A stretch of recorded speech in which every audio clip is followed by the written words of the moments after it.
Kabayan, magandang araw. So by now, andito tayo mismo sa white sand ng Club Laia Beach Club. Okay, this is the Laia Beach White Sands. Okay, sabi ng San Juan, Batangas government, there are two sands, the black sand at ito yun, yung white sand dito sa Laia Beach. Okay, na-curious ako, so ginawa ko, umuha ko ng black sand. Okay, this is just 10 minutes away from here. So imagine if you invest in this kind of development, eh meron namang white eh. Oh, look at the white. Na hindi basa, syempre, kinuha ko. Ayan, oh. See, look at the difference, and that is just 10 minutes away. So congratulations kabayan, di ba?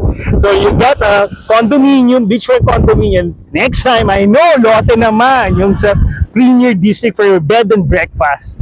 Okay? So again, kabayan, congratulations dito sa Club Laia na investment mo. Club Laia Beach Town. And